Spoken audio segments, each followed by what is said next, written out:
పెద్దాయన లేరు అని మాట వినంగానే చాలా బాధేసింది. ఎందుకంటే మా కుటుంబంలో ఒక పెద్ద దిక్కు.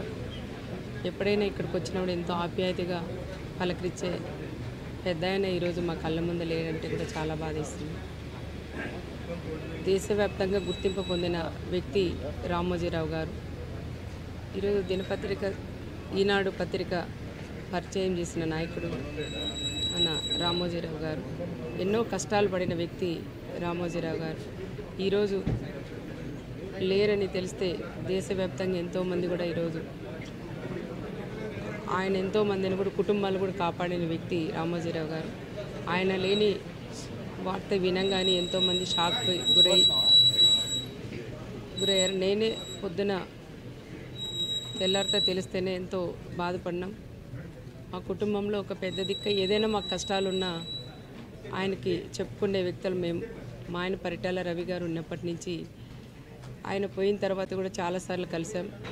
మా బాధలు ఏదైనా ఉన్నా చెప్తే కూడా మాకు ధైర్యం చెప్పి ఈ విధంగా మీరు నడుచుకోవాలని చెప్పే వ్యక్తి ఈరోజు మాకు లేరని కూడా అనుకోకూడదు. ఎప్పుడు కూడా మన గుండెల్లో ఎప్పుడు చిరస్థాయిగా పెద్దాయన ఉన్నారని కూడా మేము కూడా భావిస్తాం. తప్పకుండా ఆయన ఆశయాలు ఏవైతే ఉన్నాయో అవన్నీ కుటుంబ సభ్యులు కూడా అవి కొనసాగించాలని ప్రత్యేకంగా అందరినీ కూడా నేను కోరుకుంటూ, భారతదేశంలో ఏ నలుమూలలో ఎక్కడ అన్యాయం జరిగినా గొంతెత్తి మాట్లాడగలిగింది రామోజీరావు గారి ద్వారా పెట్టిన ఈటీవీ సంస్థ ద్వారా ఆ మాటలు మాట్లాడగలిగారు. ఈరోజు ఎవరైనా ఎక్కడైనా తప్పు జరిగితే మాట్లాడడానికి ధైర్యం ఉండాలి. ఆ ధైర్యాన్ని పుష్కలంగా పెట్టుకొని కొన్ని ఏళ్ల నుంచి ప్రజల పక్షాన నిలబడి గొంతెత్తిన వ్యక్తి రామోజీరావు గారు. మరి దాంతోపాటు ఇన్ని సంస్థల్లో ఎంతోమందికి ఉపాధి అవకాశాలు కల్పించి ఎన్నో కుటుంబాలని నిలబెట్టాలనే ఆలోచనతో ముందుకెళ్ళిన వ్యక్తి. ఆయన ఎంతో అభ్యుదయ భావాలతో ఆలోచనలతోనే ముందుకెళ్ళిన వ్యక్తి.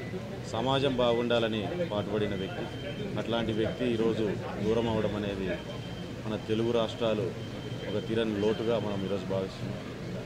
ఖచ్చితంగా ఆయన ఎక్కడున్నా ఆయన మంచి ఆలోచనలు ప్రజల్లోనూ రానున్న తరాల్లో కూడా అదే రకంగానే ముందుకెళ్తాయని, నేను ఒక ఇన్స్పిరేషన్లానే రాబోయే తరాలన్నీ తీసుకొని ఒక మంచి సమాజ స్థాపనలో ఖచ్చితంగా వాళ్ళంతా కూడా ఇతను ఇన్స్పిరేషన్గా పెట్టుకోగలుగుతారు రామోజీరావు గారిని నేను ఆశిస్తున్నాను. ఖచ్చితంగా ఈయన లోటును మాత్రం తీర్చలేని పరిస్థితి అనేది ఉంది.